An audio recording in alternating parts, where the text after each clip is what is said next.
అర్థం చేసుకున్నాం. మహోన్నతులైన మా తండ్రి, జీవం కలిగిన మా దేవ, మీరు ప్రేమించి ఇచ్చినటువంటి సమయాన్ని బట్టి మీకు స్తుతులు స్తోత్రములు చెల్లిస్తున్నాం. గత ఆదివారం నుంచి ఆదివారం వరకు మీ కృపలో మమ్మల్ని భద్రపరిచి మాకు ఇచ్చిన ఈ సమయాన్ని బట్టి, దినాన్ని బట్టి, అవకాశాన్ని బట్టి మీకు స్తుతులు స్తోత్రములు చెల్లిస్తున్నాం. ఆయన ఈ రోజున ఈ సాయంకాలం పూట, ఈ చల్లటి పూట మమ్మల్ని అందరినీ సమకూర్చి మిమ్మల్ని మనసారా స్తుతించి ఆరాధించుకునే భాగ్యాన్ని మాకు అనుగ్రహించడం మాత్రమే కాక, మీ విలువైన దివ్యమైన వాక్కులను వినగలిగే అవకాశాన్ని మాకు ఇచ్చినందుకు స్తోత్రాలు. మీ మాటలు పవిత్రమైనవి నాయన. మట్టి మూసలో కరగబెట్టి 7 మార్లు పవిత్రపరిచినటువంటి వెండి అంత పవిత్రమైనవి మీ మాటలు. బంగారము కంటే పవిత్రమైన మీ మాటలు తండ్రి. అటు మాటలను చెప్పే అవకాశాన్ని నాకు, వినే అవకాశాన్ని మీ బిడ్డలకు మీరు అనుగ్రహించినందుకు స్తోత్రాలు చెల్లిస్తూ, తండ్రి, చెబుతున్న నేను కేవలం మీ నామ మహిమ కొరకు చెప్తున్నట్లుగా, వాక్యానికి న్యాయం చేయనట్లుగా సహాయం చేయమని వేడుకుంటూ, అన్ని విషయాల్లో కృప చూపించమని ప్రార్థిస్తూ, క్రీస్తు నామని ప్రార్థన అడిగి వేడుకుంటున్నాం తండ్రి. ఆమేన్. ఆమేన్.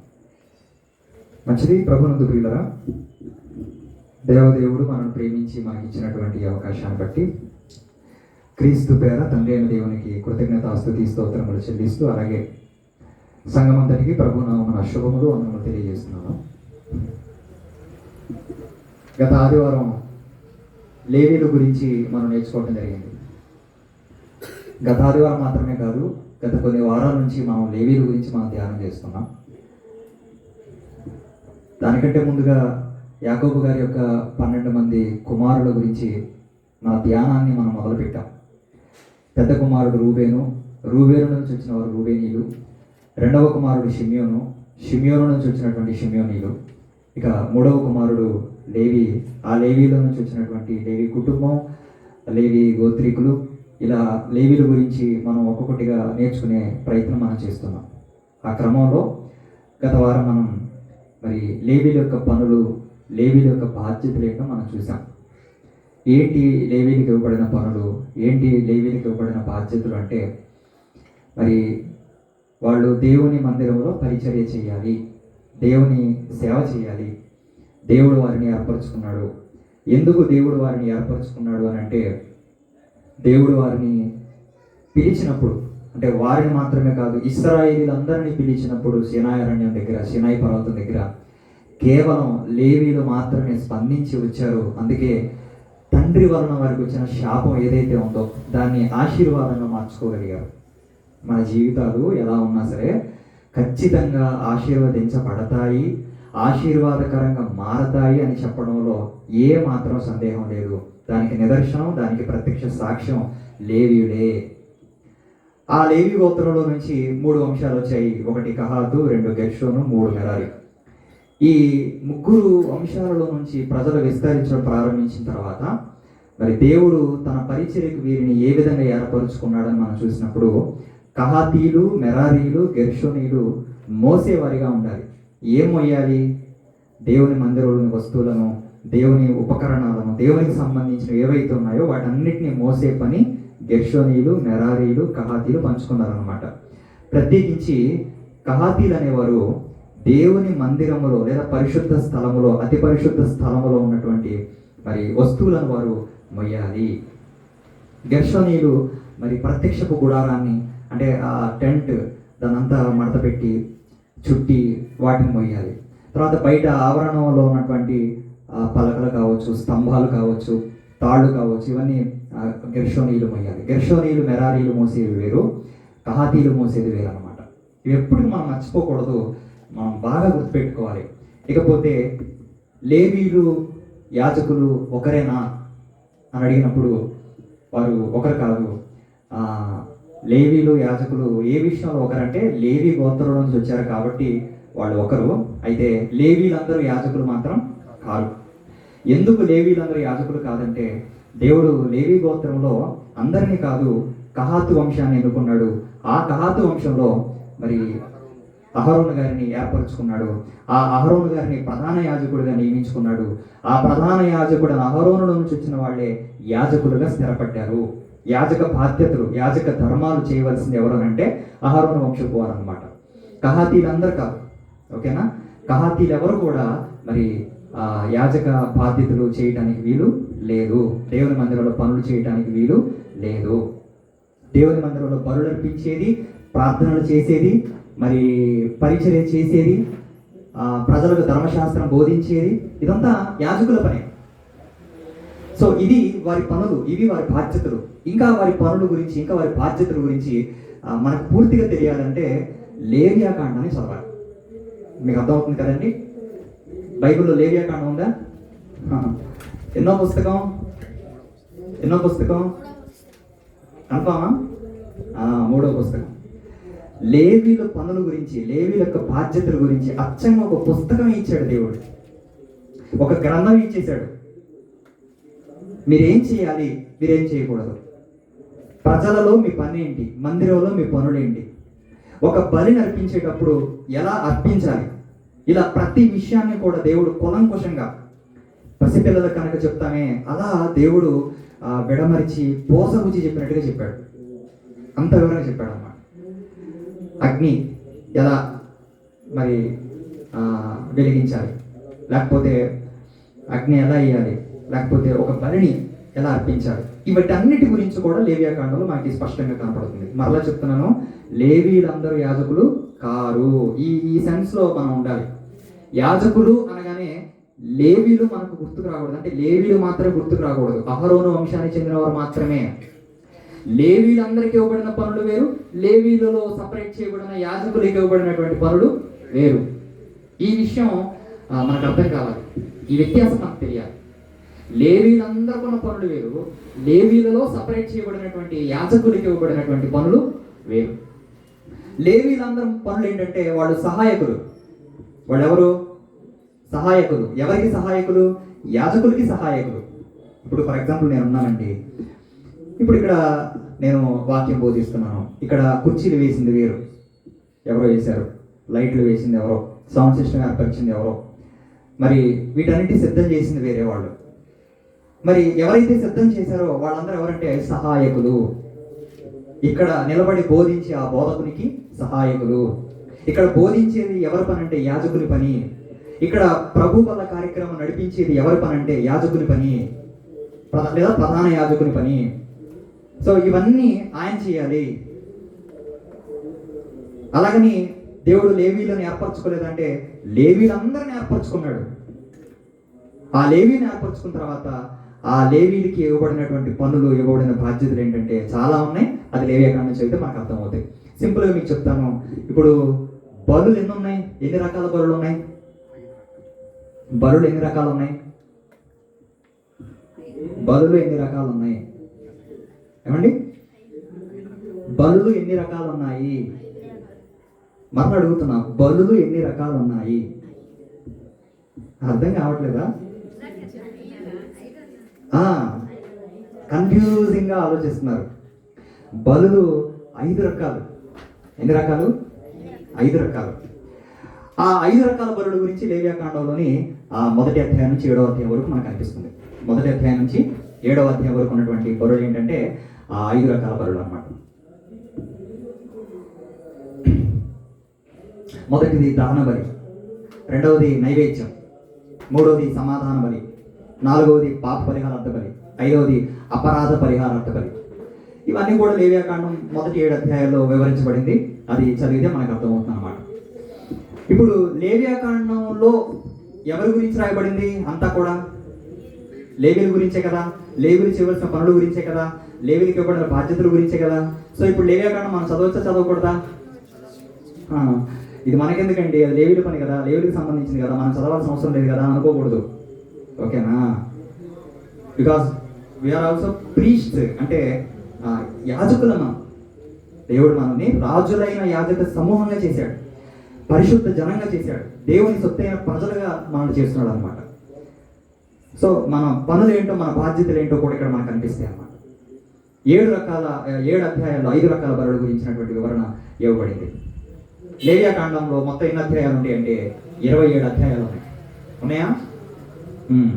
బైబిల్లోని 3వ పుస్తకం, అందులో మొత్తం 27 అధ్యాయాలు ఉన్నాయి.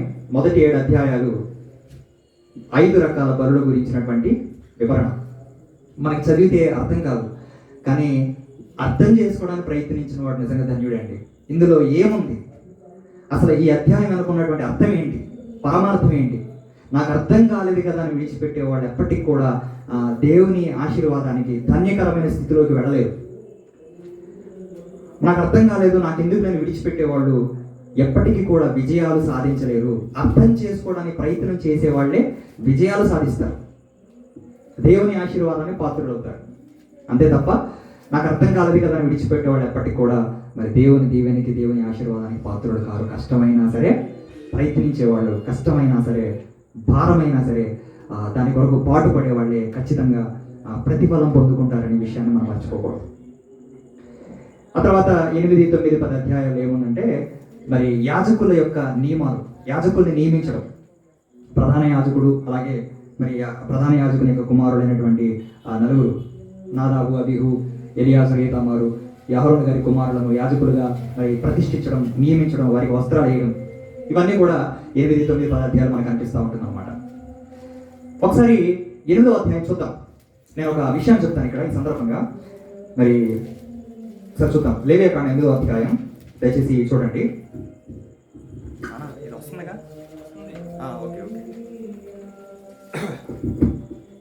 లేవియాకాండం 8వ అధ్యాయము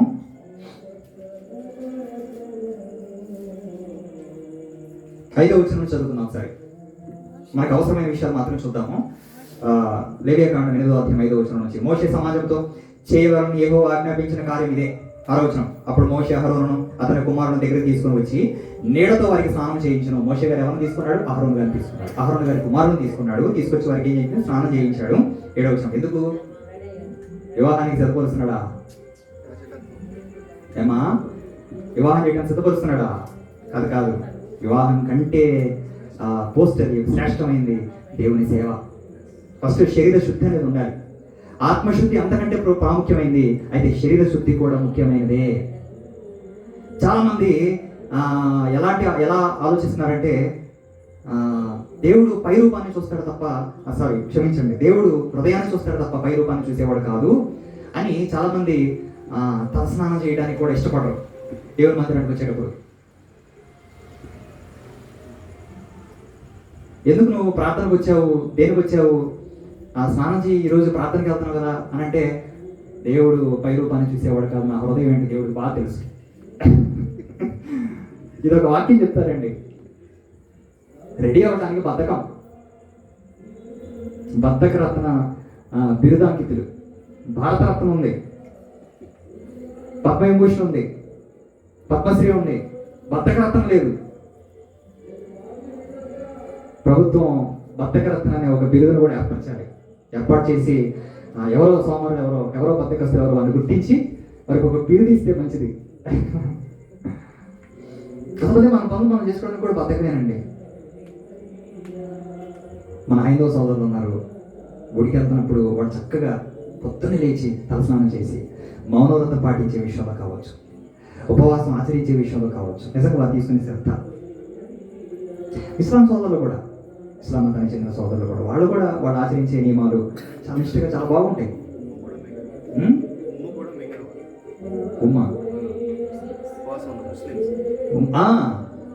ఉమ్ము కూడా మింగనేవారంట. అంటే అంత నిష్ఠ ఏంటండి? వాళ్ళండి నిజంగా దేవునిలోకి రావాల్సింది, వాళ్ళండి నిజంగా దేవుని ఎరిగి దేవుని సేవ చేయాలండి. అటువంటి వాళ్ళు మారితే, అటువంటి వాళ్ళు దేవుని సేవలోకి వస్తే నిజంగా చాలా బాగుంటుంది. అలాగని వాళ్ళు గొప్పవాళ్ళని దేవుడు ఏర్పరచుకోవాలి, మనల్ని మాత్రం ఏర్పరచుకున్నాడు. అది నిజంగా దేవుడు నాకు ఇచ్చిన ఆధిక్యత. సరే, ఆత్మశుద్ధి చాలా అవసరం, శరీర శుద్ధి కూడా అవసరం. ఈ విషయం మర్చిపోకూడదు. తర్వాత 7వ వచనం, తర్వాత అతనికి చొక్కాని తొడిగి అతనికి దట్టిని కట్టి నిలువటంగీని ఏఫోదును వేసి ఏఫోదు యొక్క విచిత్రమైన నడికట్టును అతనికి కట్టి దాని వలన అతనికి ఏఫోదును బిగించి అతనికి పతకము వేసి ఆ పతకములో ఊరిము తుమ్మిమను వాటిని ఉంచి అతని తల మీద పాగాను పెట్టి ఆ పాగా మీద అతని నొసట పరిశుద్ధ కిరీటముగా బంగారు రేకును కట్టెను. ఇట్లు యెహోవా మోషేకు ఆజ్ఞాపించును. ఇవి వస్త్రాలు. ఇది ప్రధాన యాజకుని యొక్క లేదా యాజకుల యొక్క వస్త్రధారణ. వారి వస్త్రాలు ఇలా ఉండాలి. యాజకత్వం చేసే వాళ్ళ యొక్క వస్త్రాలు, వాళ్ళ విధానాలు ఇలా ఉండాలని దేవుడు మోషే గారికి చెప్పినట్టుగా మనం చూస్తున్నాం. చాలా మంది ఈరోజు సేవకులు కావచ్చు, సంఘస్థులు కావచ్చు, విశ్వాసులు కావచ్చు, ఎవరైనా కానీ ఆల్మోస్ట్ ఎక్కువగా పాత నిబంధనను అనుసరిస్తారు ఇప్పటికీ. స్టిల్ రైట్ నౌ ఇప్పటికీ పాత నిబంధనని అనుసరించే వాళ్ళు చాలా మంది బోధకులు ఉన్నారు, చాలా మంది సేవకులు ఉన్నారు, చాలా మంది విశ్వాసులు ఉన్నారు, చాలా మంది సంఘ కాపరులు ఉన్నారు అనమాట. ఇది రికార్డ్ చేయబడుతుంది, ఖచ్చితంగా యూట్యూబ్లో అప్లోడ్ చేస్తాం.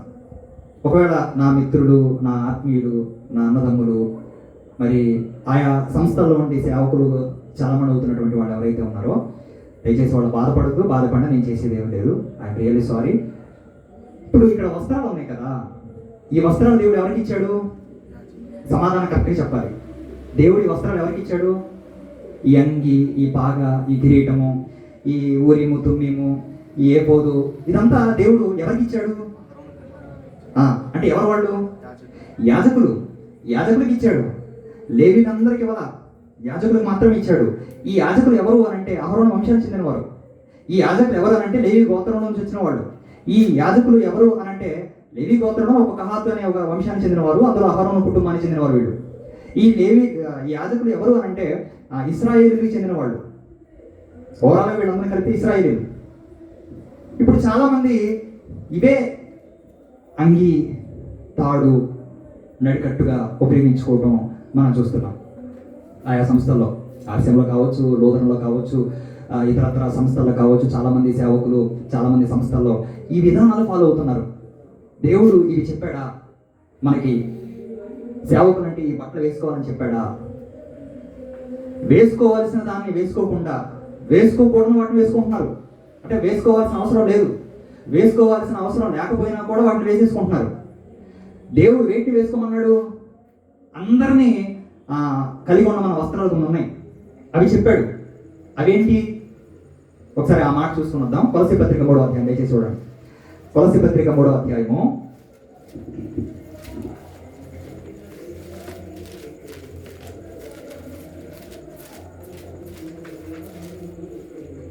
కొలస్సీ పత్రిక 3వ అధ్యాయము 12 వచనం చూద్దాం.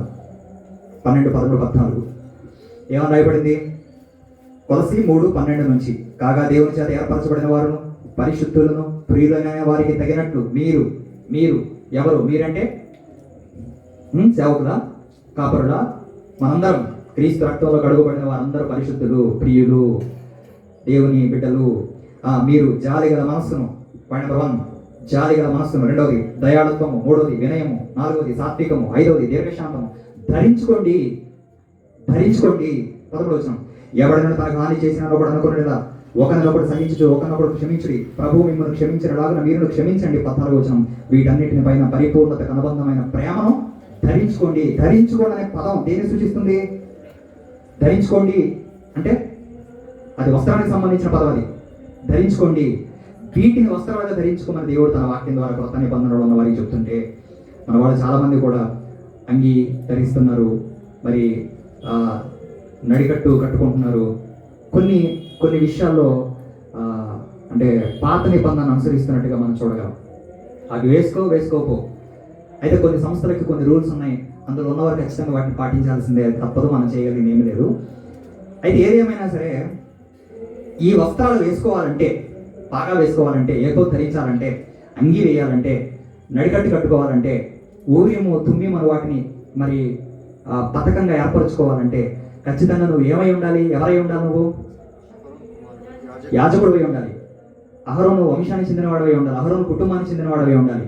నువ్వు కహాతు వంశానికి చెందినవాడవై ఉండాలి. లేవి గోత్రంలో పుట్టినవాడవై ఉండాలి. నువ్వు ఇశ్రాయేలీయుడై ఉండాలి. ఓవరాల్గా ఇప్పుడున్న వాళ్ళు ఇశ్రాయేలీలా? ఇప్పుడున్న వాళ్ళు యూదులా? ఇప్పుడున్న వాళ్ళు లేవీలా? ఇప్పుడున్న వాళ్ళు కహాతు వంశానికి చెందిన వాళ్ళ? ఇప్పుడున్న వాళ్ళు అహరోను కుటుంబానికి చెందిన వాళ్ళ? కాదు కదండి. మరి ఎందుకు వీటిని అనుసరిస్తున్నారు? ఇవే కాదు, చాలా విషయాలు ఉన్నాయి. పాత నిబంధన అనుసరించే వాళ్ళు చాలా మంది ఉన్నారు. అటువంటి వాళ్ళు మార్చుకుంటే నిజంగా చాలా గొప్పది.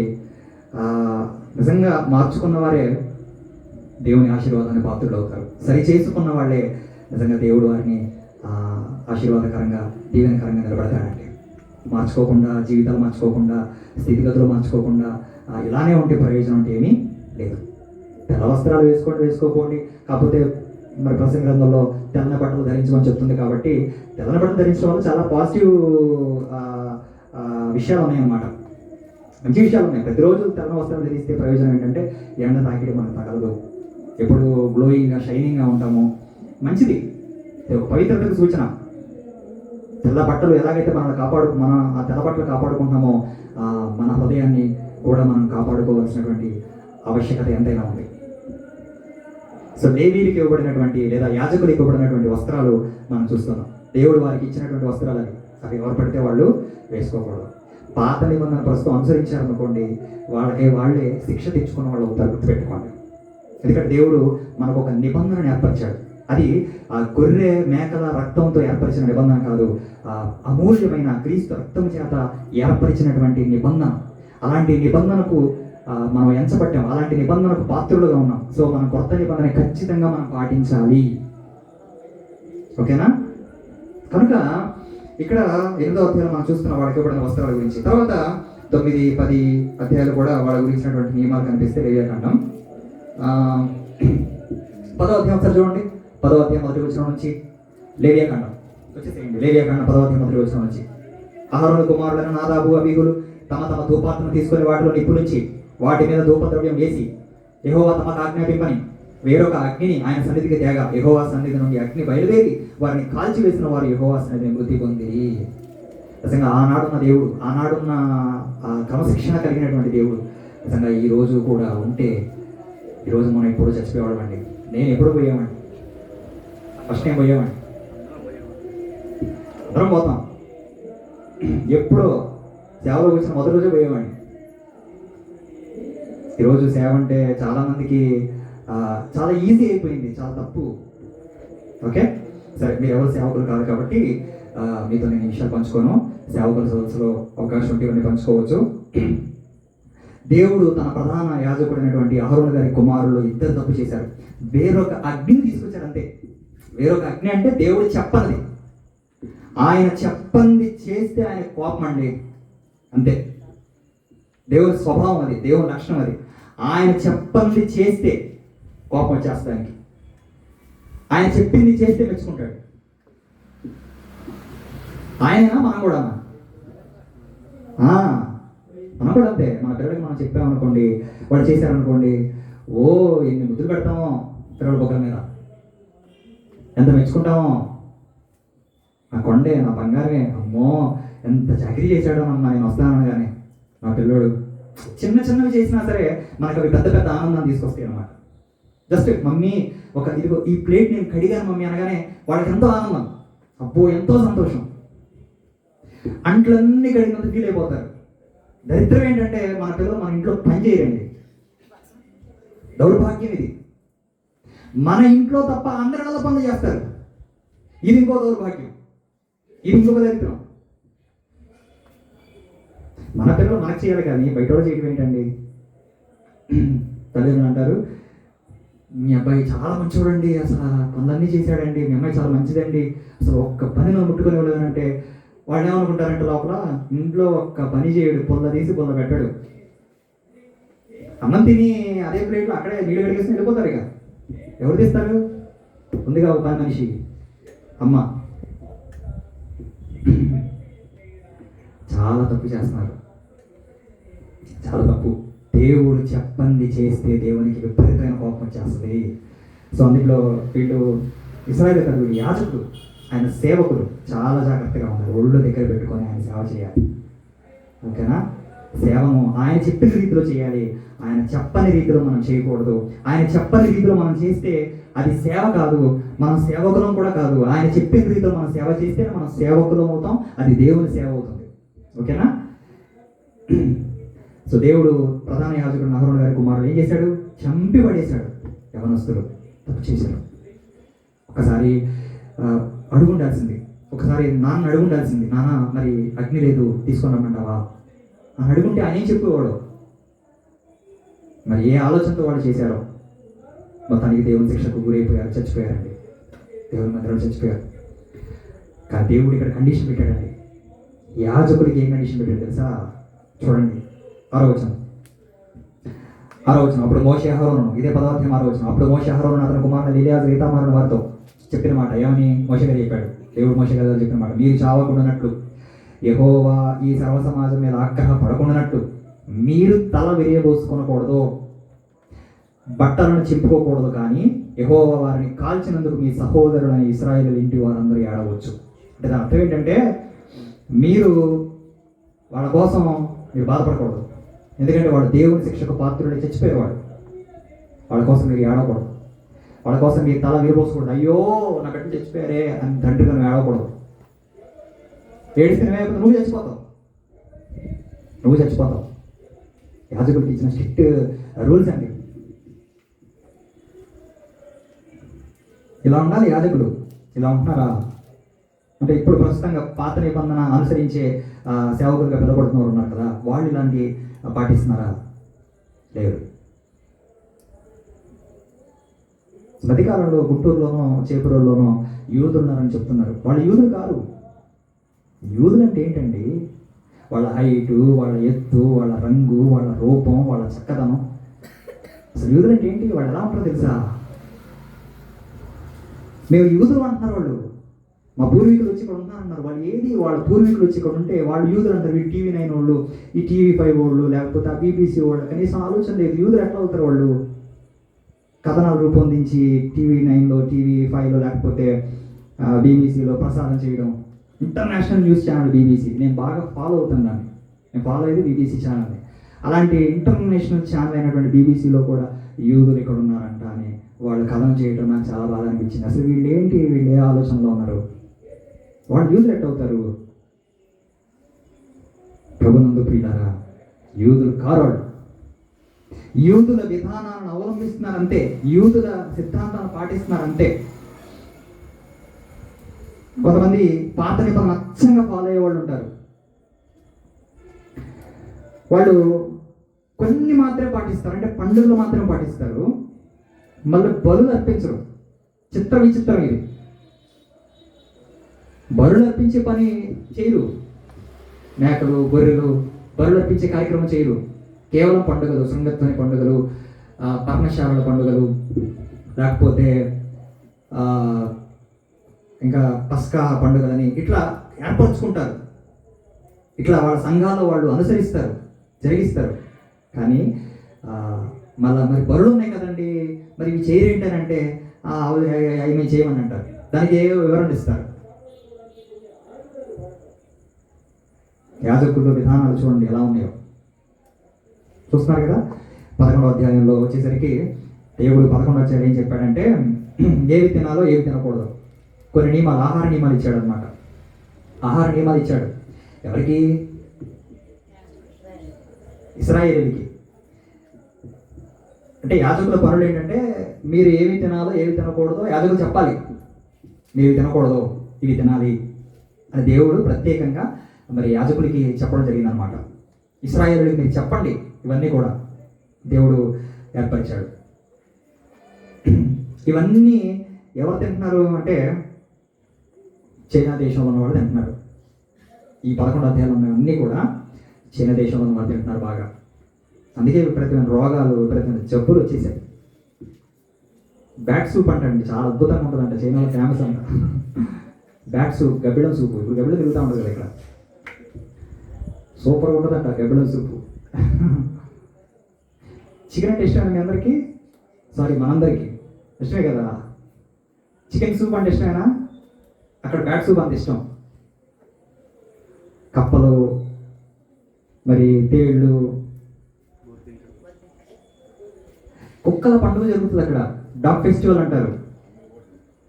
చైనాలోని వుహాన్ అనే మార్కెట్లో కుక్కల పండుగ జరుగుతుంది సంవత్సరానికి ఒకసారి. మనకి ఇక్కడ ఎలాగైతే ఈ మేకలు, కోళ్ళు ఇవి తీసేసి పసుపు రాసేసి పసుపు కాల్చి ఎట్లాగైతే తగిలిస్తారో అక్కడ కుక్కల చర్మాన్ని తీసేసి తగిలిస్తారనమాట. డాగ్ ఫెస్టివల్ జరుగుతుంది, కుక్కల పండుగ. అసలు ఆ రోజు కేజీలు కొనుక్కొని వెళ్తారు. ఒకడు కుక్కల్ని తీసుకెళ్ళిపోతాడు, 2-3-4 కుక్కలు తీసుకెళ్తాడు ఇంటికి. అన్నీ తింటారు. దేవుడు చెప్పాడు ఇవి తినండి, అవి తినకండి. ఎందుకంటే ఆరోగ్యానికి మంచివి కావు. పవిత్రమైనవి అపవిత్రమైనవి అంటే ఇప్పుడు దేవుడు పవిత్రుడా అపవిత్రుడా? పవిత్రుడే కదండి. పవిత్రుడైన దేవుడు ఇవన్నీ సృష్టించడం ఎందుకు? వీటిని మరలా సపరేట్ చేయడం ఎందుకు? ఆయన అపవిత్రమైన వాటిని సృష్టిస్తాడా? కాదు కదా. పవిత్రత అపవిత్రత అంటే వాటి మనసు, వాటి హృదయం గురించి చెప్పట్ల దేవుడు, వాటి యొక్క స్థితిని గురించి చెప్తున్నాడు అనమాట. ఆరోగ్యకరమైనవా కాదా? ఇవి ఆరోగ్యకరమైనవి, ఇవి అనారోగ్యమైనవి. సో వీటిని తినండి, వాటిని తినకండి అని చెప్పాడు. అంతే. మీకు అర్థమవుతుంది కదా. 11వ అధ్యాయంలో ఏం తినాలో ఏం తినకూడదో చెప్పాడు. ఇకపోతే ఈ 15వ అధ్యాయం దాకా, ఈ 11, 12, 13వ అధ్యాయం చూద్దాం ఒకసారి. మొదటి 2 వచనాలు. 13వ అధ్యాయము మొదటి వచనం, 2వ వచనం చూద్దాం ఒకసారి. 11వ అధ్యాయం మొదటి వచనం నుంచి. మరి యెహోవా మోషే అహరోనుకి ఇలా సెలవిచ్చెను, ఒకని దేహ చర్మమందు వాపు గాని పక్కు గాని నిగదలాడు మచ్చ గాని ఉంటే, వాని దేహ చర్మమందు కుష్టుపొడ వంటిది కనబడితే, యాజకుడు అహరోను వద్దకైనా యాజకుడు అతని కుమారుల్లో ఒకని వద్దకైనా వాడిని తీసుకొని రావాలి. యాజకుల పనులు చూడండి. వీళ్ళు డాక్టర్సా? కాదు. కానీ ఒకని దేహంలో ఏదన్నా కనపడితే ఎక్కడికి తీసుకొని రమ్మంటాడంటే యాజకుల దగ్గర తీసుకోనండి. యాజకుడు పరీక్షిస్తాడు, నిర్ధారిస్తాడు. ఏంటి ఈ దేహం మీద ఉన్నది ఏంటి, అబ్జర్వేషన్ చేయాలి, పరీక్షించాలి. చేసి ఇది ఒక జబ్బు, ఇది వ్యాపించేది, ఇది శరీరం అంతా వ్యాపించేది, ఇది ఒక అంటు వ్యాధి, ఇతరులు కూడా వ్యాపిస్తుంది అని తెలిసినప్పుడు వెంటనే ఆ వ్యక్తిని ఏం చేస్తారంటే తీసుకెళ్లి పాడెం వెలుపల ఒక సపరేట్ ప్రదేశంలో, సపరేట్ ప్లేస్లో వాళ్ళు ఉంచుతారనమాట. ఇదంతా యాజకుడు చేయాలి. అంటే వ్యక్తిని, ఇంటిని, సమాజాన్ని, సర్వ సమాజాన్ని శుద్ధి చేయవలసిన బాధ్యత దేవుడు యాజకుడికి ఇచ్చాడు. దేవుడు యాజకుడికి ఇచ్చాడు. మందిరంలో సేవ మాత్రమే కాదు, బాగా వినాలి మీరు.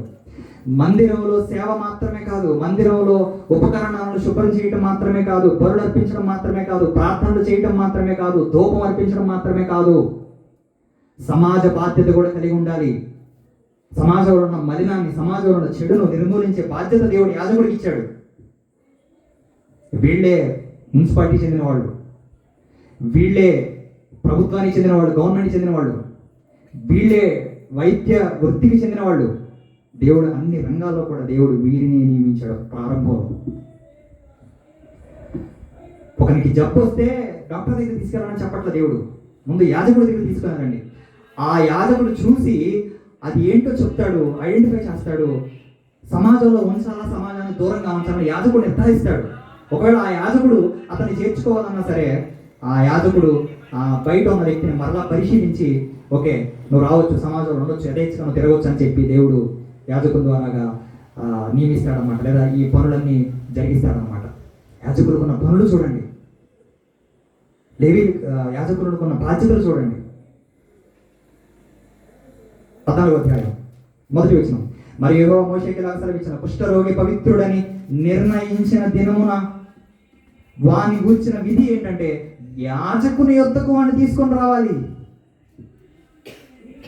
యాజకుని దగ్గర తీసుకొని రావాలి. యాజకుడు చూడాలి, యాజకుడు పరీక్షించాలి. శుద్ధి, వ్యక్తి శుద్ధి, ఇంటి శుద్ధి, సమాజ శుద్ధి, ఇదంతా కూడా యాజకులు చేయవలసినటువంటి పనులు, యాజకులు జరిగించవలసినటువంటి బాధ్యతలు. 16వ అధ్యాయం వచ్చేసరికి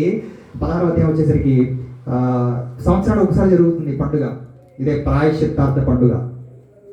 సంవత్సరానికి ఒక మారు వీరందరూ కూడా ఏం చేయాలంటే అందరూ కూడుకోవాలి. అందరూ కూడుకొని ఆ రోజంతా ఏడవాలి వాళ్ళ పాపాల కోసం. ఇంకా లెజరని వేసుకొని కాదు. ఈరోజు మన నటీనటులు చాలామంది కళల్లో గ్లెజరిన్ వేసుకొని ఏడుస్తారు. ఏడుపు వచ్చే సీన్ వచ్చినప్పుడు ఏడవాలంటే సహజంగా ఏడుపు రాదు కదండి. గ్లెజరిన్ వేసుకోవాలి. గ్లెజరిన్ వేసుకుంటే ఆటోమేటిక్గా కళలోంచి నీళ్ళు వచ్చేస్తే ఏడుపు వచ్చేస్తే ఏడుస్తారు. ఆ రోజు గత సంవత్సరం నుంచి సంవత్సరం వరకు వాళ్ళు చేసిన ప్రతి దోషాన్ని, పాపాన్ని తలపోసుకుంటూ ఏడవాలి. తండ్రి, అమ్మో దేవుడా, మేము చాలా తప్పులు చేసాం ఆయన. దేవుడు చాలా పవిత్రుడు, పరమ పవిత్రుడు. ఆయన చేరుకోవడానికి ఎంత మాత్రం కూడా 1% కూడా అవకాశం లేదు ఏ మానవుడికి కూడా. అలాంటిది ఆయన ఈ లోకంలో మమ్మల్ని ఏర్పరచుకున్నాడు. మమ్మల్ని మధ్యలో మళ్ళీ తన సేవకులుగా, ఇదిగో లేవీయులుగా మమ్మల్ని నియమించుకున్నాడు, యాజకులుగా మమ్మల్ని నియమించుకున్నాడని ఆ రోజున వాళ్ళందరూ కూడా కళ్ళ వెంట నీళ్ళు పెట్టుకోవాలి. ప్రాయశ్చిత్తార్థ దినం అది సంవత్సరానికి ఒకసారి మాత్రమే జరిగే గొప్ప పండుగ. ఇది 17వ అధ్యాయం నుంచి 27వ అధ్యాయం వరకు చూస్తే ఇవన్నీ కూడా నియమాలు, అర్పణలు, మొక్కుబళ్ళు, పండుగల గురించిన వివరణలు, ఏ నూనె వాడాలి, తైలాభిషేకం గురించి, వీటన్నిటిని గురించినటువంటి వివరణలు ఇవన్నీ కూడా ఈ 17 నుంచి 27వ అధ్యాయం వరకు మనకు కనిపిస్తాయి అన్నమాట. 17 నుంచి 27 వరకు మరి చాలా విషయాలు దేవుడు చెప్తాడండి. ఇవన్నీ కూడా యాజకులకి లేదా లేవీలకి ఇవ్వబడినటువంటి బాధ్యతలు. లేవ్యాకాండం చదువుతున్నప్పుడు యాజకులకి ఇవ్వబడిన బాధ్యతలు వేరు, అలాగే ఓవరాల్గా ఉన్న లేవీలకి ఇవ్వబడినటువంటి బాధ్యతలు వేరు అనమాట. అలా చెప్తాను కదా, లేవీలు యాజకులు కారు, లేవీలందరూ యాజకులు కారు. లేవీలో వీళ్ళు సపరేట్ చేయబడిన వాడు. ఇశ్రాయేలీలే లోకంలో సపరేట్ చేయబడితే, ఆ సపరేట్ చేయబడిన ఇశ్రాయేలీలో మరలా లేవీలు సపరేట్ చేయబడితే, ఆ సపరేట్ చేయబడిన లేవీలో నుంచి మరలా యాజకులు సపరేట్ చేయబడ్డారు. దేవుని పనులు, దేవుడి అప్పగించిన బాధ్యతలు వాళ్ళు జరిగించాలి. వాళ్ళు సరిగా చేయకపోతే మాత్రం వాళ్ళని బట్టి మందిరం, సంఘం, సమాజం అంతా పాడైపోతుంది. దేవుని ఉగ్రత తన ప్రజల మీదకి వచ్చేస్తుంది అనమాట. దేవుని కోపం ప్రజల మీదకి వచ్చేస్తుంది అనమాట. దేవుని కోపం అనేది రాకుండా అడ్డుపడేదే యాజకుడు. యాజకుడు ఇవ్వబడిన పోస్ట్ చాలా గొప్పదండి. ఇశ్రాయేలుకి దేవునికి మధ్యవర్తిత్వం చేసేవాడు యాజకుడు. మధ్యవర్తి యాజకుడు అంటే చిన్నోడు కాదు, చాలా గొప్పవాడు ప్రియులారా. ఇవి యాజకులకు ఇవ్వబడినటువంటి బాధ్యతలు. ఇంకా యాజకులకు ఇవ్వబడినటువంటి పనుల గురించి మనం చూస్తే ఇవే కాదు, సమాజంలో వాడుకున్న పనులు ఏంటంటే, సమాజంలో వాడుకున్న బాధ్యతలు ఏంటంటే, యుద్ధం చేయడానికి వెళ్తారనుకోండి ఇశ్రాయేలీలు. ఎవరితోనైనా యుద్ధం చేయడానికి వెళ్తున్నప్పుడు అక్కడ ఏదైనా ఇబ్బంది, ఏదైనా సమస్య, లేదా వాళ్ళు ఏమైనా భయపడితే, వాళ్ళు ఏమైనా బెదిరిపోతే, వాళ్ళ విషయంలో యాజకుడు ఏం చేయాలంటే అక్కడికి వెళ్ళి ఒకసారి ద్వితీయోపదేశకాండం 20వ అధ్యాయం చూడండి. ద్వితీయోపదేశకాండం 20వ అధ్యాయం 1వ వచనం నుంచి 4వ వచనం వరకు వాక్య భాగం మనం చదువుకుందాం. ద్వితీయోపదేశకాండము 20వ అధ్యాయము 1వ వచనం నుంచి 4వ వచనం వరకు ఉన్నటువంటి వాక్య భాగాన్ని మనం చదువుకుందాం. చూడండి ఏముంది అక్కడ. నీవు నీ శత్రువులతో యుద్ధములకు పోయి గుర్రములు, రథములు, నీకంటే విస్తారమైన జనమును చూసినప్పుడు వారికి భయపడవద్దు. ఐగుప్తు దేశములో నుండి నేను రప్పించిన నీ దేవుడైన యెహోవా నీకు తోడై ఉండును. 2వ వచనం. అంతేకాదు, మీరు యుద్ధానికి సమీపించినప్పుడు యాజకుడు దగ్గరకు వచ్చి ప్రజలతో ఇలా చెప్పాలి. యుద్ధానికి బయలుదేరేటప్పుడు యాజకుడు చెయ్యాలి ఒక పని. ఏంటి ఆ పని, ఏంటి ఆ బాధ్యత? 3వ వచనం. ఇశ్రాయేలీయులారా వినండి, నేడు మీరు మీ శత్రువులతో యుద్ధము చేయడానికి సమీపిస్తున్నారు. మీ హృదయాలు జంకనీయకండి, భయపడకండి, వణకకండి, వారి ముఖము చూచి బెదరకండి. మీ కొరకు మీ శత్రువులతో యుద్ధము చేసి మిమ్మును రక్షించువాడు మీ దేవుడైన యెహోవాయే అని వారికి ఒక ధైర్యాన్ని నూరుపోసే మాట చెప్పాలి. ఎందుకు? యాజకుడు చెబితే దేవుడు చెప్పినట్టే. యాజకుడు ఆ ధైర్యాన్ని, ఆ స్ఫూర్తిని నింపే మాటలు చెబితే అప్పుడు ఖచ్చితంగా ప్రజలకు ఎలాంటి ఉత్సాహం వస్తుందంటే ఎక్కడ లేని ఎనర్జీ వచ్చేస్తుంది అనమాట. ఇంకా దేవుడే మాకు చెప్పేశాడు, ఇక దేవుడు మాకు తోడుగా ఉన్నట్టే. అంతే కదండి. ఇప్పుడు డాక్టర్ గారి దగ్గరికి వెళ్ళాము, చాలా కంగారు పడిపోయాం. బ్లడ్ టెస్ట్, యూరిన్ టెస్ట్, మరి అన్ని రకాల టెస్టులు చేశారు. రిపోర్ట్స్ అన్ని డాక్టర్ గారి దగ్గర టేబుల్ మీద ఉన్నాయి. మనం పిలిచారు, మనకి కొంచెం టెన్షన్గా ఉంటుంది, గుండె వేగంగా కొట్టుకుంటుంది. ఆయన రోగం చెప్పకముందే మనం అన్నీ చెప్పేస్తూ ఉంటాం. ఏం డాక్టర్, బీపీ, షుగరా, థైరాయిడా, వచ్చి నాకు యూరిన్ బాగా వచ్చేస్తున్నాయి డాక్టర్ గారు, లేకపోతే ఈ మధ్య నాకు సరిగా నిద్ర పట్టట్లేదు డాక్టర్, ఏమైనా అయిందంటారా, బ్రెయిన్ ఏమైనా ఎక్కుందంటారా, బ్రెయిన్ చిప్ ఏమైనా పోయిందంటారా, లేకపోతే ఈ కిడ్నీలు ఏమైనా ఫెయిల్ అయిపోయినాయి అంటారా. అన్నీ మనం అత్యుత్సాహాన్ని ప్రదర్శిస్తాం అనమాట. నీకు ఏమీ లేదు డాక్టర్ గారు చూస్తాడు, మీకు అంతా బాగానే ఉంది, ఏమీ లేదు అనగానే ఎక్కడ లేని ఎనర్జీ వచ్చేస్తుంది అనమాట. అయితే చివరిలో కానీ అన్నాడు అనుకోండి, అయితే అన్నాడు అనుకోండి, మరలా గుండె వేగంగా కొట్టుకుంటుంది. ఏంటి మరలా కానీ అంటాడు, అయితే అంటాడు, ఏమి లేదు, నీకు కొంచెం తొందర ఎక్కువ అయ్యా అని అంటారు. అంతే, తొందర అనే బలహీనత ఉంది నీకు, అది కొంచెం తగ్గించుకుంటే మంచిది అని చెప్తారు. సింపుల్. అప్పుడు డాక్టర్ గారు చెప్పితే ఒక ధైర్యం. ఆశ గారు కూడా ప్రార్థన చేసి మీకేం కాదండి, దేవుడు ఖచ్చితంగా మీ సహాయం చేస్తాడు, ధైర్యంగా ఉండని చెప్పాడు అనుకోండి. పాస్టర్ గారు చెప్పారంటే ఖచ్చితంగా జరుగుతుంది. ఒక నమ్మకం సేవకుడు వచ్చి మాట్లాడాడు. అలానే భయపడుతున్న వాళ్ళ హృదయాలను, కలవరపడుతున్న ఇశ్రాయేలుటువంటి హృదయాలను ధైర్యపరిచేదే, ఆదరించేదే, బలపరిచేదే యాజకుని యొక్క మాటలు. యాజకుడు చేయాల్సిన పనులు ఇవి. యుద్ధానికి బయలుదేరుతున్నారా, పలానా వాళ్ళు వెళ్ళిపోవాలి ఇమీడియట్గా, ఎంత దూరం అయినా సరే. నాకు కుదరదు, రేపు వెళ్ళమని చెప్పు, నాకు కొంచెం ఆరోగ్యం బాగోలేదని సేవకుడు అంటే ఒప్పుకోడు దేవుడు. వెళ్ళాల్సిందే. వెళ్ళి ఇస్రాయేలుని ఏం చేయాలి? ధైర్యపరచాలి, ధైర్యం చెప్పాలి. ఇది యాజకుని బాధ్యతలు. తర్వాత ఇంకా యాజకుడి బాధ్యతలు ఏంటో చూడండి ఒకసారి. ఇదే ద్వితీయోపదేశకాండంలో ఉన్నాం కదా, చూద్దాం ఒకసారి. 17వ అధ్యాయం, ద్వితీయోపదేశకాండం 17వ అధ్యాయము 8వ వచనం నుంచి 11వ వచనం వరకు ఉన్న వాక్య భాగం చదువుకుందాం. ద్వితీయోపదేశకాండం 17వ అధ్యాయము 8 నుంచి 13 వరకు ఉన్న వాక్య భాగాన్ని మనం చదువుకుందాం. ఏమని రాయబడింది అక్కడ? హత్యకు వ్యాజ్యమునకు దెబ్బకు నీ గ్రామంలో వివాదములు పుట్టగా వీటి భేదం కనుగొనటకు నీకు సాధ్యము కానియడా? నీ వల్ల కాకపోతే నీవు లేచి నీ దేవుడు యెహోవా ఏర్పరచుకున్న స్థలానికి వెళ్ళి యాజకులైన లేవీయులను ఆ దినములలో ఉండే న్యాయాధిపతిని విచారింపవలను. అయ్యా, మాకు ఈ సమస్య వచ్చింది.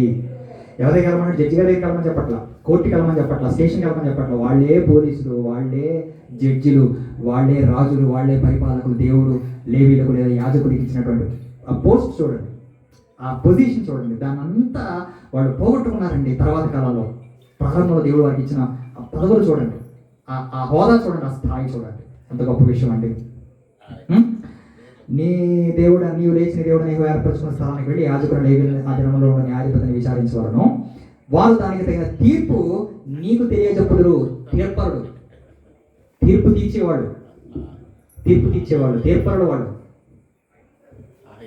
యాజకులకి ఇవ్వబడిన స్థితి. 10వ వచనం, యెహోవా ఏర్పరచుకున్న స్థలంలో వారు నీకు తెలుపు తీర్పు చొప్పున నీవు జరిగించి వారు నీకు తేటపరచు అన్నిటి చొప్పున తీర్పు తీర్చుకు జాగ్రత్త పడాలి. 11వ వచనం, వారు నీకు తేటపరచు భావం చొప్పున వారు నీతో చెప్పు తీర్పు చొప్పున నీవు తీర్చాలి.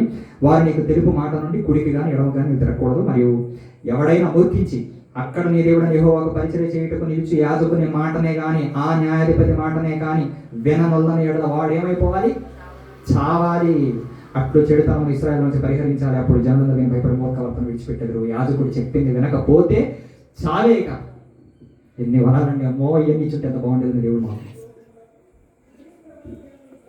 ఎన్ని చదువుతున్నప్పుడు ఏమనిపిస్తుంటే, అబ్బా ఎంత యాజకుడు అంటే, ఒక పాస్టర్ అంటే ఎంత ఉందా చూడండి.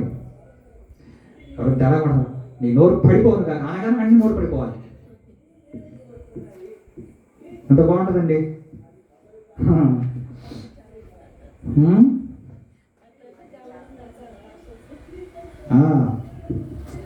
అలాగే అంటున్నారులేండి, చాలా మంది సేవకులు అంటున్నారు. దౌర్భాగ్యం అనకూడదు, చాలా తప్పది. మన నోట దీవెనకరమైన వచనాలు రావాలి కానీ శాపకరమైన వచనాలు రాకూడదు. గద్దింపులు రావచ్చు, ఖండించడం చేయొచ్చు, కానీ శపించకూడదు. నువ్వు నాశనం అయిపోతానే మాట ఉపయోగించకూడదు. అందులో సేవకుడు అస్సలు ఉపయోగించకూడదు. చాలా చాలా తప్పది, చాలా పెద్ద పాపం అది. నన్ను అన్నావుగా చూస్తావు ఏదో ఒక రోజు అనకూడదు. నువ్వు రిజల్ట్ చూస్తావురా నన్ను అన్నందుకు, దేవుడు ఉన్నాడు రా అని అనకూడదు. యేసుక్రీస్తుని భయంకరంగా హింసల పాలు చేస్తే ఆయన ఏమన్నాడండి? తెలియక చేశారు తండ్రి, క్షమించి అన్నాడు. అలాంటి సేవకులు కావాలి, అలా చెప్పేవాళ్ళు కావాలి, క్షమించే హృదయం కలిగిన సేవకులు కావాలి. ఒకవేళ మనసు కష్టంగా ఉన్న ప్రేమతో చేర్చుకునే సేవకులు కావాలి. ఈ రోజుల్లో ఆ సేవకులు ఎక్కడున్నారు? డబ్బులు ఇవ్వమని డిమాండ్ చేసే సేవకులు. చాలా మార్చుకోవాలి. లేవీయులు తెలుసా అండి? సేవకులు, ప్రస్తుతం సేవకులు చాలా మార్చుకోవాలి. ఈ పాత నిబంధనలు చూసారు ఎన్ని స్ట్రిక్ట్ రూల్స్ ఇచ్చాడు చూడండి దేవుడు. యాజకులకి లేవీయులకి ఇచ్చినటువంటి రూల్స్. ఇంకా దేవుడు యాజకుడికి ఇచ్చిన పని, వాళ్ళు మొదట యుద్ధానికి వెళ్ళే వాళ్ళని మరి ధైర్యం ఇచ్చే విధంగా ఉండాలి. తర్వాత వారు తీర్పు తీర్చే తీర్పరులుగా ఉండాలి. తర్వాత వాళ్ళు ఏం చేయాలంటే ప్రజల్ని దీవించాలి. వాళ్ళు అందరూ తెలిసి దీవెన వచనాలు కాకాంత తోటలో కానీ ఇతరత్ర కొన్ని సంస్థలు కానీ చెప్తూ ఉంటారు. ఒకసారి మాకు చాలా బాగుంటుంది చూడండి. సంఖ్యాకాండం 6వ అధ్యాయం, సంఖ్యాకాండం 6వ అధ్యాయము 22 నుంచి 26 వరకు అండి. విషయం అంటే తెలిసింది.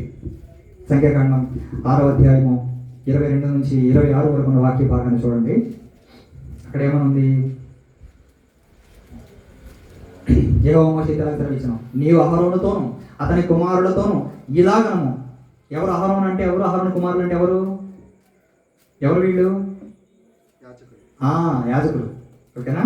23 వచనం. యాజకులు ఏం చేయాలంట? మీరు ఇశ్రాయేలుని ఇలాగ దీవించాలి. ఏమని? యెహోవా నిన్ను ఆశీర్వదించి నిన్ను కాపాడును గాక, యెహోవా నీకు తన సన్నిధిని ప్రకాశింపజేసి నిన్ను కరుణించును గాక, యెహోవా నీ మీద తన సన్నిధి కాంతి ఉదయింపచేసి నీకు సమాధానం కలుగజేయును గాక. ఫ్లో కరెక్ట్గా వచ్చిందా? ఈ ఫ్లో ఆయా సంస్థల్లో ఉన్న సేవకులు ఉపయోగిస్తారు. ఈ ఫ్లో ఆయా సంస్థల్లో ఉన్నటువంటి సేవకులు ఉపయోగించడం. యెహోవా నీకు తన సన్నిధి ఉదయించి నీకు తన సన్నిధి కాంతి ఉదయింపజేసి నీకు కరుణించును గాక అనగా ప్రజలు ఏమనాలి? ఆమేన్ అనాలి. దేవుడు నేను శపించును గాక అనగానే అక్కడ అందరూ ఎంత తెలియగలండి, ఎంత వివేకులండి బాబోయ్. యెహోవా ఈ రాత్రి నిన్ను నీ కుటుంబాన్ని ఆశీర్వదించును గాక అనగానే ఆమేన్ అంటారు. యెహోవా ఇదిగో ఆకాశ భాగ్యం ఇప్పి నీ ఇంట్లో ధననిధిని కుమ్మరించును గాక అనగానే ఆమేన్ అంటారు.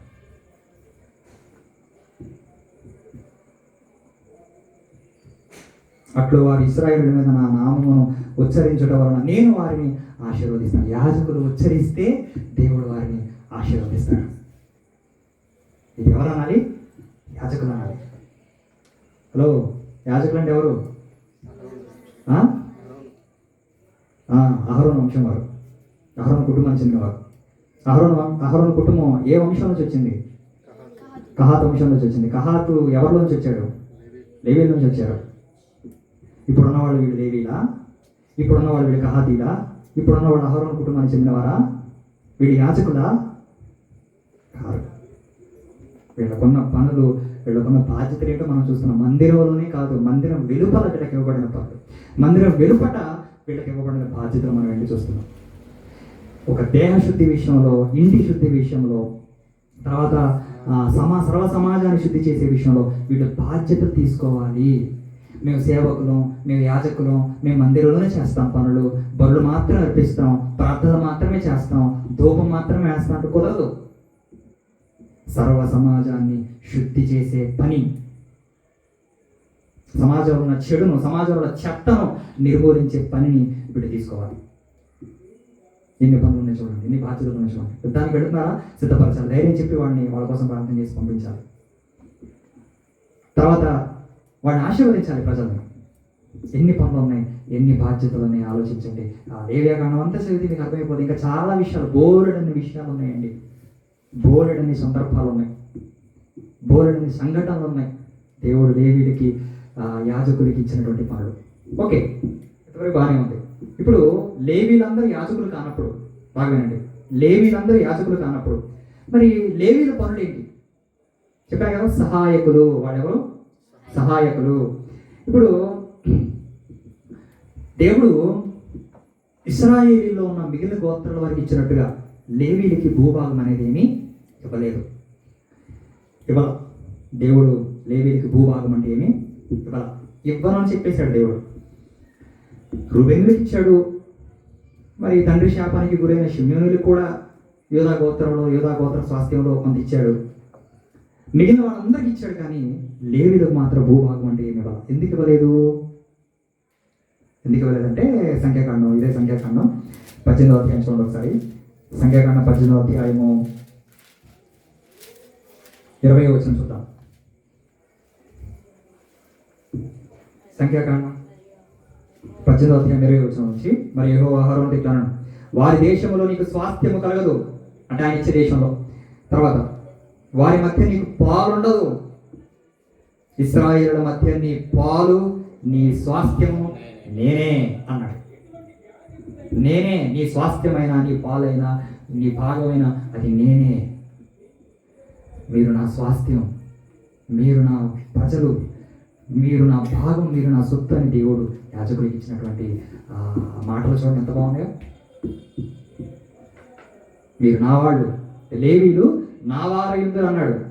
సంఖ్యాకాండం 1-2 అధ్యాయాల్లో నా వారై ఉంటారు వాళ్ళు అన్నాడు. అంటే వీళ్ళకంటే ఒక భూభాగం ఇవ్వలేదు. ఎందుకంటే భూభాగం ఉంటే ప్రయోజనం ఏంటంటే వ్యవసాయం చేసుకునే అవకాశం ఉంటుంది. అయితే వీళ్ళు వ్యవసాయం చేయడానికి దేవుడు ఏర్పరచుకోలేదు, తన సేవ చేయడానికి మాత్రమే వీళ్ళని ఏర్పరచుకున్నాడు.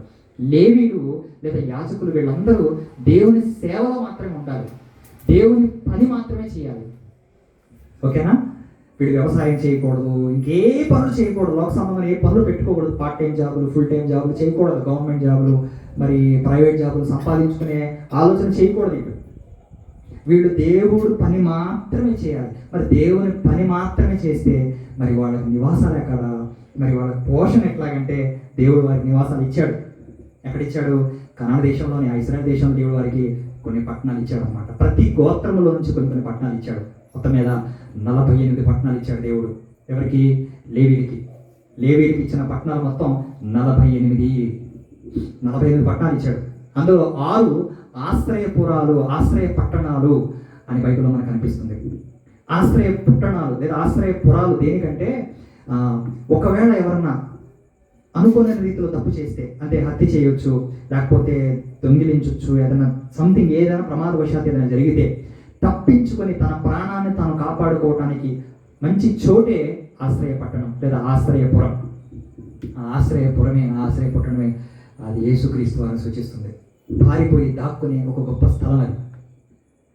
ఇప్పుడు చెట్టు నరుగుతున్నాను నేను పైన, లోకేష్ గారు కింద ఉన్నారు, ఇది నరుగు అది నరుగు అని అన్నాడు. కింద నుంచి గైడెన్స్ ఇస్తున్నారు ఆయన. సరే అని చెప్పిన పై నుంచి అన్ని చక్కగా నడుతున్నాను. గొడ్డల పీడి ఊడి ఆయన ఎత్తుకు పడింది. అప్పుడు సడన్గా ఆయనకి ఏదో మొత్తం జరిగి చనిపోయారు. అప్పుడు ఇంట్లో వాడు కానీ ఇంకొకడు కానీ సహజంగా ఏమనుకుంటారు? కావాలని చంపేశాడు అని నన్ను కూడా ఏం చేస్తారు? కోపంతో రగిలిపోయి మరి నన్ను కూడా చంపేయాలనుకుంటారు. ఇప్పుడు నేను కావాలని చేయలేదని చెప్తున్నా వినరు. నమ్మే రోజులు కాదు కదండి. ఎంత ప్రయత్నం చేసినా నమ్మలేకపోతున్నాం ఈ రోజులో. ఖచ్చితంగా భార్య చనిపోయిందంటే లేదా భర్త చనిపోయాడంటే ఖచ్చితంగా సొంత భార్య లేదా సొంత భర్తే చంపేశాడు. ఆ చంపే ఘటనలు కూడా ఎలా జరుగుతున్నాయంటే చాలా దారుణంగా జరుగుతున్నాయండి. చెప్పుకోవడానికి కూడా చాలా ఇబ్బందికరంగా ఉన్నాయి ఆ ఘటనలు. కుక్కర్లో వేసి ఉడికించడాలు, ముక్కలుగా కొయ్యడాలు, రంపాలతో బ్లేడులతో కొయ్యడాలు. ఒకప్పుడు చిన్నప్పుడు ఏం వినేవాళ్ళం? తిండి పెట్టి ఉత్తిందంట అని మనం వినేవాళ్ళం. భర్తని దిండి పెట్టి ఉట్టేసి చంపేసిందంట, లేకపోతే భర్త దిండి పెట్టి చంపేశాడంట అని మనం వినేవాళ్ళం. ఇప్పుడు ఒక్కొక్క విధానాన్ని ఫాలో అవుతున్నాడండి. దానికి గూగుల్ సహాయం తీసుకోవటం, ఏఐ సహాయం తీసుకోవటం, మనుషులు సృష్టించిన కృత్రిమైన వాటి సహాయం తీసుకొని ఎలా ప్లాన్ చేస్తున్నారంటే తప్పించుకోవడానికి శరీరాలు ప్రయత్నం చేస్తున్నారు కానీ తప్పించుకోలేకపోతున్నారు. ముక్కలుగా చేసేసి, పొడి చేసేసి, మిక్సీ చేసేసి అసలు అలా చేయబుద్ధి అవుతుంది. అలా ఎలా పాల్పడబుద్ధి అవుతుంది? వేరే విశ్వాసులు చెప్పారు, మనలో చెప్పారు. వాళ్ళు ఎవరో మొత్తానికి పాష గారు కొడుకు కలిసి ఏం చేశారు? అమ్మాయిని చంపేసి కింద మేస్త్రితోని ఎఫ్ఐఆర్ పెట్టుకొని భర్తను చంపేసి పూజ చేశారు. పైన టైల్స్ వేసేసి ఇంట్లోనే భర్తను చంపేసి టైల్స్ తీసేసి టైల్లో పాత పెట్టేసిందంట లోపల. మళ్ళీ టైల్స్ అలా ఇరికి కప్పేశారంట. వాసన ఆగదుగా. ఎలుగు చచ్చిపోయింది అనుకోండి, ఇంట్లో వాసన ఆగడం ఉంటుందా? పురుగులు పట్టుకొని ఉంటాయా? వాసన ఆపలేదు కదా. శవాన్ని దాచారు, బాగానే ఉంది, సాక్షులు కనబడకుండా చేశారు. కానీ అసలు టైల్స్ తీసి టైల్స్లో పాతి పెట్టడం ఏంటండి? అక్కడ ఎలా తిరగబుద్ధవుతుంది? మనకి సమాధికి వెళ్ళాలంటే భయం. ఎన్నిసార్లు అడుగుతామో కాళ్ళు. అందులో కూడా ఎవరన్నా గురేసుకుని చచ్చిపోయారు, సూసైడ్ చేసుకుని చచ్చిపోయారని తెలిస్తే ఇంకా భయం. ఎందుకండి? ఎప్పుడు కలగనోడు కూడా కాళ్ళు ఆ రోజు కడుగుతాడు. ఎప్పుడు తలసాన్ చేయడు ఆ రోజు తలసాన్ చేస్తాడు. ఎప్పుడు చూడడు కూడా దీపాలు చూస్తాడు ఆ రోజు. మనసంతా ఉక్కిరి బిక్కిరి అవుతూ ఉంటుంది. నిద్ర సరిగ్గా పట్టదు. కానీ వాళ్ళు ఎలాగండి అంత కఠినంగా మారిపోతున్నారు చూడండి. ప్రేమలు కాదండి ఈ రోజు కఠినత్వం మనుషుల్లో గూడు కట్టుకుపోతుంది భయంకరంగా. అమ్మో, చాలా భయంకరమైన రోజుల్లో మనం ఉంటున్నాం. చివరి రోజుల్లో మనం జాగ్రత్త. ప్రేమలు అక్రమం విస్తరించుట చేత అనేకుల ప్రేమ చల్లారని యేసు ప్రభు ఏనాడో చెప్పారు, ఆయన ఉన్న కాలంలో చెప్పారు. ఇలాంటి భయంకరమైన స్థితిలో, ఇలాంటి భయంకరమైన దుర్దినాల్లో మనంతా పడుతున్నాం. అందుకే ఈనాడే మనం ఎంత చెప్పినా నమ్మలేని పరిస్థితులు ఉన్నప్పుడు, ఆనాడు సీసీ కెమెరాలు లేవు, ఏమీ లేవు. అందుకే ఒక వ్యక్తి తెలియక తప్పు చేస్తే తనను తాను కాపాడుకోవడం కోసం ఉపయోగపడేది ఆశ్రయ పట్టణం, ఆశ్రయపురం. రైట్. 48 పట్టణాల్లో 6 ఆశ్రయ పట్టణాలు అయితే 48 నుంచి 6 తీసేయండి, 42 పట్టణాలు దేవుడు లేవీలు నివసించడానికి ఇచ్చాడు. ఆర్డర్ కట్టినవే దేవుడు కేవలం నివసించడానికి ఇచ్చాడు. తర్వాత తమ పశువులకు మేత భూమిని ఇచ్చాడు. వారి పశువుల పోషణ నిమిత్తం. ఇంతవరకు బాగానే ఉంది. దేవుడు లేవీలకు ఇచ్చినటువంటి ఆ 48 పట్టణాల్లో వారు కేవలం నివసించడానికి మాత్రమే కాదు, వాళ్ళు ఇశ్రాయేలు దేశం అంతటా నివసించారన్నమాట. ఇశ్రాయేలు దేశం అంతటా వాళ్ళు విస్తరించారు. ఇశ్రాయేలు దేశం అంతటా చెరిగిపోయారు. తండ్రి శాపం నెరవేరాలి. దేవుని ఆశీర్వాదం ఉన్నప్పటికీ తండ్రి శాపం కూడా నెరవేరాలి. తండ్రి శాపం ఏంటి? ఇశ్రాయేలులో నుంచి చెదరగొట్టేదను, యాకోబు మిమ్మల్ని విభజించేస్తానని చెప్పాడు కదా ఆనాడు యాకోబు గారు చనిపోయే టైంలో. యాకోబులో వారిని విభజించేదను, ఇశ్రాయేల్లో చెదరగొట్టేదని అన్నాడు కదా. అది జరగాలి, అది నెరవేరాలి. ఆ నెరవేర్పులోనే ఆశీర్వాదం కూడా ఉంది. వాళ్ళు ఇశ్రాయేలుతో చెదిరిపోవాలి, వాళ్ళకు ఒక సుస్థిరమైనటువంటి నివాసం ఉండకూడదు, కానీ వాళ్ళు ఆశీర్వాదకరంగా మారాలి. అది దేవుడు నియమించిన విధానం. గొప్ప విషయం కదండి. శాపంలో కూడా వాళ్ళు ఆశీర్వాదాన్ని అనుభవిస్తున్నారు. ఎందుకు? వాళ్ళు ఒక చోట ఉండొచ్చు కదా, యూదులు ఒక చోట ఉన్నట్టు, రూబేనీలు ఒక చోట ఉన్నట్టు, ఇదిగో లేవీలందరూ కూడా ఒక చోట ఉండొచ్చు కదా అని అంటే కాదు. వీళ్ళ కొన్ని పనులు ఉన్నాయి. ఏంటి ఆ పనులు? యాజకులేమో మందిరం చూసుకుంటారు, మందిరంలో పనులు చూసుకుంటారు. ఈ లేవీలు ఉన్నటువంటి వీళ్ళందరూ ఏంటంటే ఆయా గోత్రాల వారికి ఏంటంటే బోధ చేయాలి, బోధించే బోధకులుగా ఉండాలి. వీళ్ళు ప్రసంగం చేయాలి, దేవుని ధర్మశాస్త్రం యొక్క విధుల గురించి, నియమాల గురించి చెప్పాలి ప్రజలకి. తర్వాత మరి యాజకులు వచ్చి చేసేలోపు లేవీలు కొంత పనులు చేయాలి. అక్కడ లేవీలకు కొన్ని బాధ్యతలు, కొన్ని పనులు ఉన్నాయి. యాజకులు చేసే పనులు వేరు, యాజకులు చేసే బాధ్యతలు వేరు, యాజకులకు ఉన్న బాధ్యతలు వేరు, కానీ లేవీలకు ఉన్న పనులు వేరు, లేవీలకు ఇవ్వబడినటువంటి బాధ్యతలు వేరు అన్నమాట. లేవీలు ఆయా చోట్ల వాళ్ళు ఉన్నప్పుడు ఏం చేయాలంటే ఆ గోత్రాలు, ఫర్ ఎగ్జాంపుల్ ఇప్పుడు యూదా, షిమ్యోను, బెన్యామీను, రూబేను, ఈ 4 గోత్రాలు ఉన్నాయి. ఈ 4 గోత్రాల ప్రజల మధ్య ఒక 10-20 పట్టణాలు ఉన్నాయి లేవీలకి. అక్కడ వాళ్ళు ఉండి ఏం చేయాలంటే ఈ 4 గోత్రాల ప్రజల వారికి బోధ చేయాలి. ఇంకేం పని చేయకూడదు. వీళ్ళు వ్యవసాయం చేయకూడదు, పనికి వెళ్ళకూడదు, యుద్ధానికి వెళ్ళకూడదు, వీళ్ళు ఏం పనులు చేయకూడదు. వీళ్ళు కేవలం ప్రజలకు బోధించేవారిగా ఉండాలి, ప్రజలకు నియమాల గురించి చెప్పాలి. తర్వాత అలా చెప్తూ వాళ్ళు ఏం చేయాలంటే ఇంకా ప్రజల్లో ఉన్న చెడును పరిహరించే విధంగా కూడా వాళ్ళు పాటుపడాలి.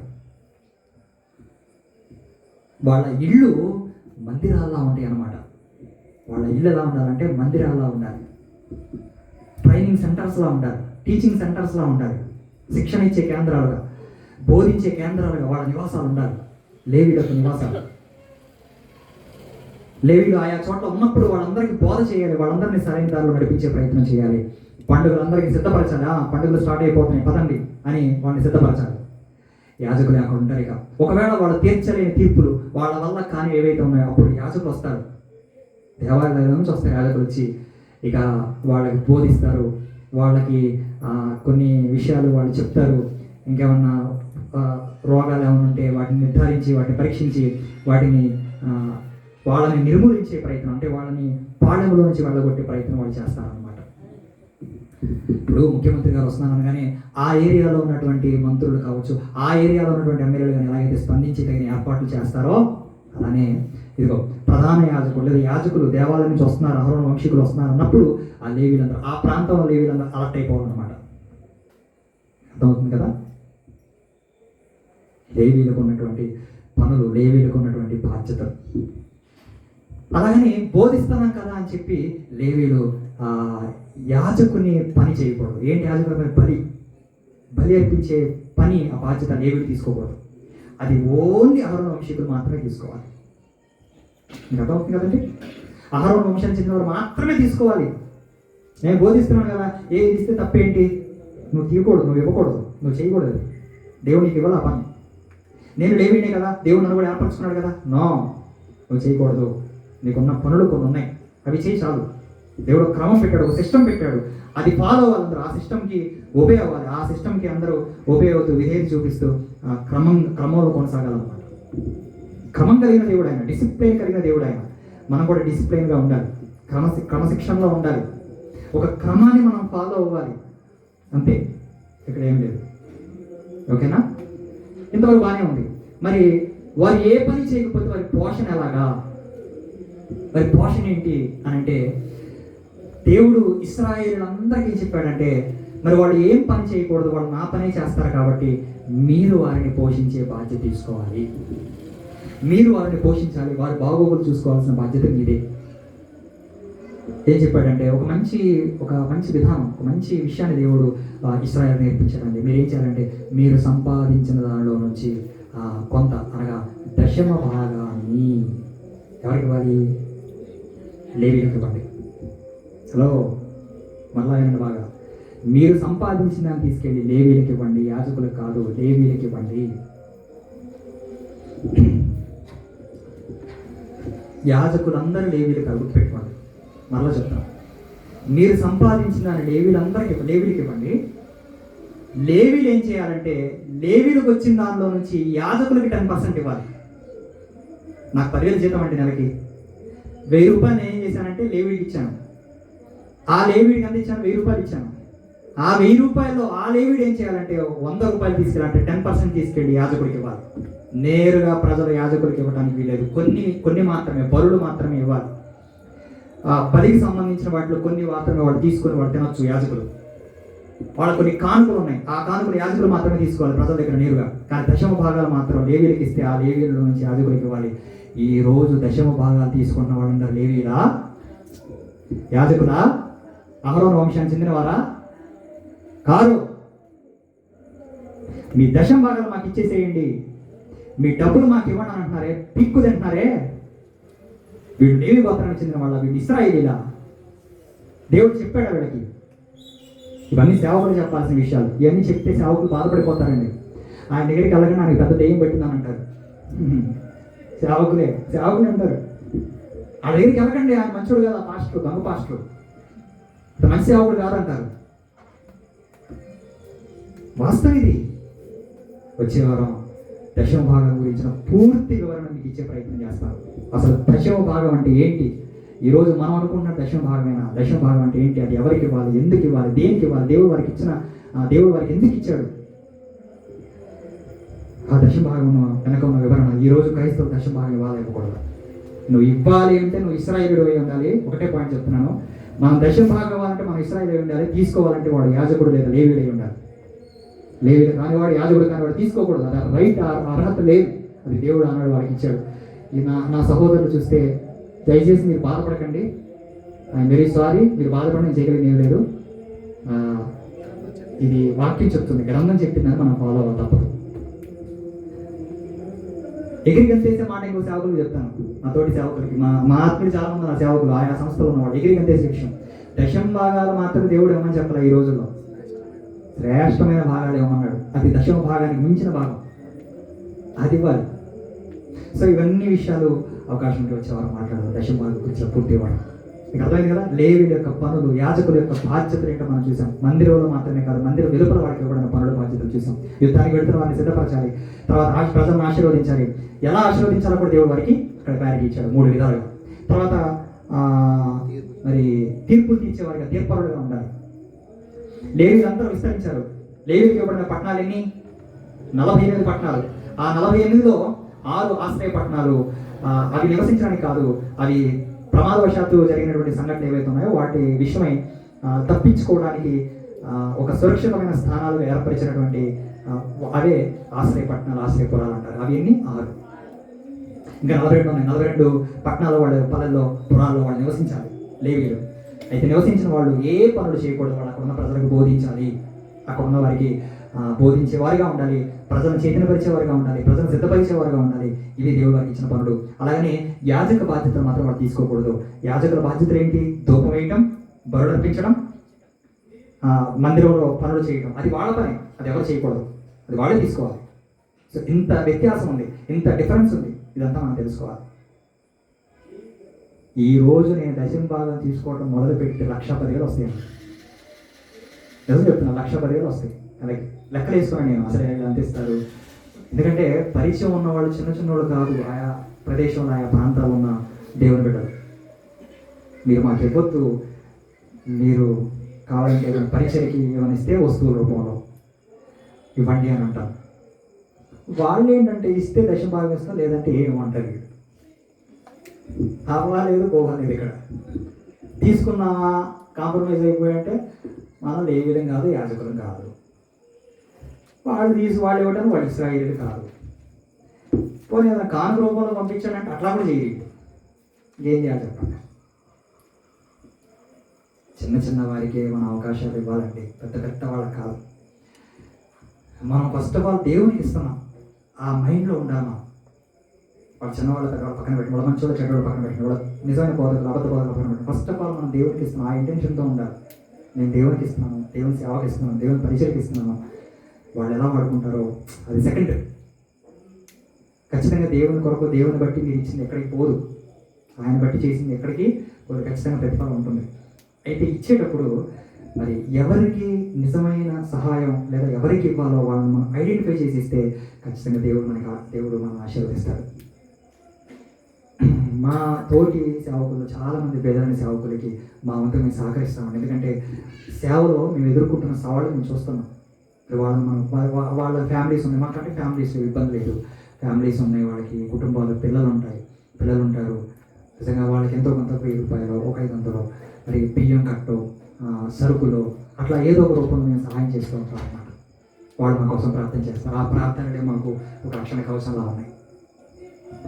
ప్రభునందు ప్రియులారా, ఇది లేవీయుల యొక్క పనులు, యాజకుల యొక్క పనులు. ఓకేనా? లేవ్యాకాండం చదవండి. వచ్చే వారం కల్లా మరిన్ని విషయాలు మీకు తెలుసుకోండి. లేవ్యాకాండం 27 అధ్యాయాలు ఉన్నాయి. చదవడానికి ప్రయత్నం చేయండి, పూర్తి చేయడానికి ప్రయత్నం చేయండి, మరి ముఖ్యంగా అర్థం చేసుకోవడానికి ఇంకా బాగా ప్రయత్నం చేయండి. ఓకేనా? రైట్. మరిన్ని విషయాలు వచ్చే వారం మనం నేర్చుకున్నాం. దశమార్గం పూర్తిగా నేర్చుకున్నాం. ప్రార్థన చేసుకున్న త్వరలో వచ్చిన ప్రార్థన ఏకీభవించండి. ప్రార్థన చేసుకుందాం. మహోన్నతుడైన మా తండ్రి, జీవం కలిగిన మా దేవ, ఈ రాత్రి వేళ మమ్మల్ని ప్రేమించి మాకు ఇచ్చిన అవకాశం బట్టి మీకు స్తోత్రాలు చెల్లిస్తున్నాను ఆయన. తండ్రి, లేవీయులకు ఇవ్వబడిన పనులు, యాజకులకు ఇవ్వబడిన పనులు, బాధ్యతలు మేము చూసాం ఆయన. ఈరోజు మేము కూడా రాజులని యాజక సమూహంగా ఉన్నాం. ఈరోజు మాపై కూడా చాలా బాధ్యతలు ఉన్నాయి. మాకు మీరు ఎన్నో పనులు ఇచ్చారు నాయన.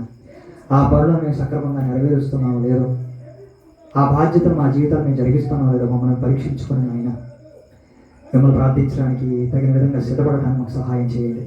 ఈరోజు నాయన మీరు ఇచ్చిన పనులు మేము చేయకుండా, మాపై ఉన్న బాధ్యతలు మేము నెరవేర్చకుండా, మాకు ఇష్టమైన రీతిలో ప్రార్థిస్తున్నాము, బోధిస్తున్నాము, లేదా వాక్యాన్ని వింటున్నాము, కానుకలు ఇస్తున్నాము నాయన.